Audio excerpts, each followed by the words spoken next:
businesses or with an academic partner. Academic partners aren't essential, but where they're appropriate, we very much encourage them. I think that sort of, one of the other presenters touched on intellectual property. We insist that the partners have their own intellectual property agreement, but all we wish to know is that exists. We don't have any interest ourselves in the intellectual property generated. Indeed, if we did have an interest, we'd have to pay VAT, so we don't want to pay that. So we've got a good incentive not to.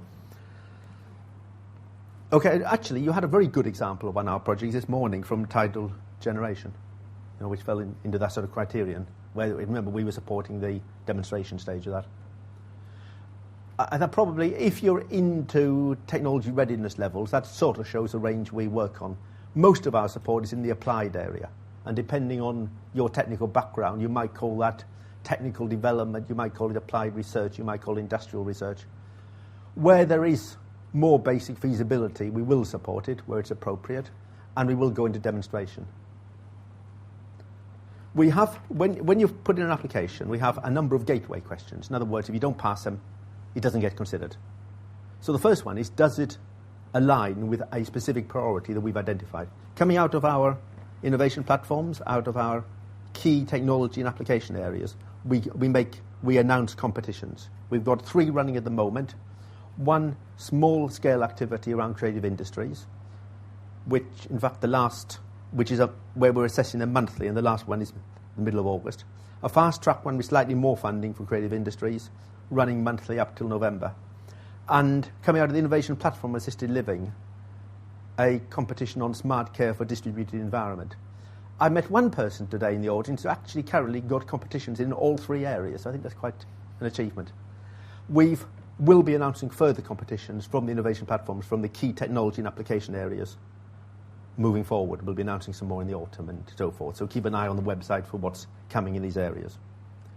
Second gateway question. Does our funding add value?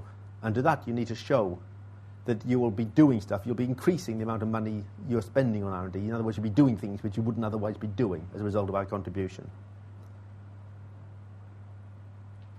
I'm not going to go into this. What it says is that when you apply, there are a number of detailed criteria which you're asked to address, which go back to the 4 questions we asked.